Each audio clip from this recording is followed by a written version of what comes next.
All right, we've got Bill O'Reilly with us.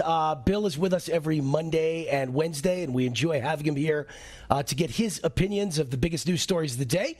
So without further ado, it's the king of cable news, Bill O'Reilly. Welcome back. Thanks, Wayne. Thanks for having me in. So, obviously, over the weekend, the big news story was President Trump. He was all tweeting around and on the talk shows, and everything he said was really about the fact that the media is the enemy of the people, and the New York Times publisher was not very happy about all that. What's your take? What do you make of all this? Well, as I said in the message of the day on BillO'Reilly.com, it seems to me to be hypocritical for the publisher of the New York Times, Sulzberger, to go to the White House and say, you know, Mr. President, your criticisms of the press are dangerous, and they're putting journalists in jeopardy. Okay, that's possible. I don't think you knee-jerk it. And it's certainly possible that the President of the United States saying that press people are the enemy of the people could incite some nut to do something violent against a journalist. That's possible. But the New York Times, the Washington Post, CNN, MSNBC, and the network news have all taken upon themselves to remove Donald Trump from office. That's what they want to do, Wayne. And there's no doubt about it. You can prove it. You can see it. It's tangible. So the publisher of the New York Times, who's basically allowing that newspaper to be so hate Trump-centric that it is unprecedented in this republic, then has the temerity to go in and say, oh, you're criticizing us too harshly. I mean, doesn't that ring a little phony to you? Well, not only does it ring phony to me, but let's talk about a kind of the flip side of the coin. I'm Wayne Root on Newsmax. I'm not President Trump, but even I get death threats on a daily basis because the left-wing media is so over the top, making us all on the right who support Trump seem like we're terrible people. Isn't their rhetoric leading to death threats and assassination threats and violent threats against Trump supporters? Of course it is. And Maxine Waters has made very, very clear that she wants anti-Trump people to confront those like you who support President Trump. Well, where was Sulzberger with an editorial against that? Right. Cool. You know, so this selective outrage is just another brick in the wall, as Pink Floyd once sang, against the press and say, look, nobody sympathizes with you.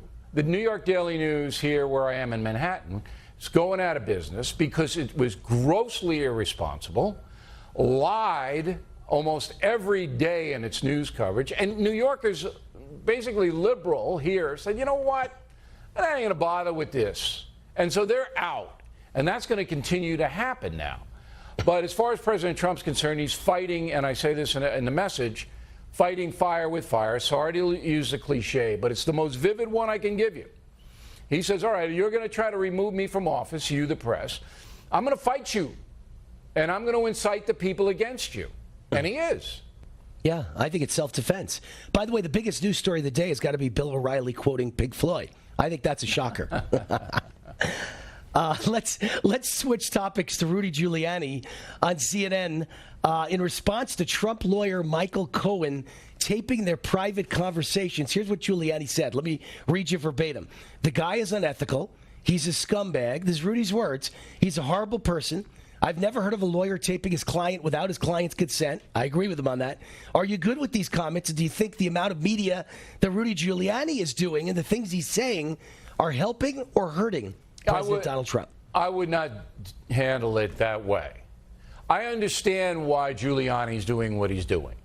He wants to poison the well. That means that he's throwing all the allegations against President Trump, from Michael Cohen and everybody else, into this big vat of they're unethical, they're dishonest, he's just poisoning everything so the Trump supporters don't take it seriously. That's his job, all right?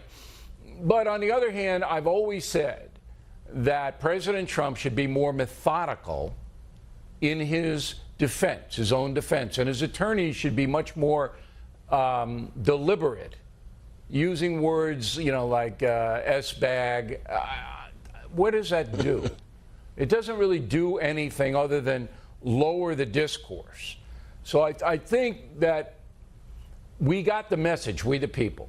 The Trump administration feels that Michael Cohen and Robert Mueller and the FBI, they're all charlatans and dishonest. We've got it. You don't need to overplay it. And I think this stuff does. Yeah, it's a New York street talk, and I'm from New York, from the streets. I appreciate it, but I don't think people in the Midwest like words like S-bag. And so maybe by going over the top, he's turning off some people. I don't know. Hey, we're just about out of time, but I didn't want to leave without getting in one more question. So quick answer, but how do you feel about Trump threatening to shut down the government if he doesn't get his wall funding? It's hyperbole, that's what Donald Trump does. Mitch McConnell is not on Trump's side on this one. That's the big problem, that the head of the Senate, GOP head of the Senate, doesn't really want to vote on border security or immigration until after the elections. That's a problem.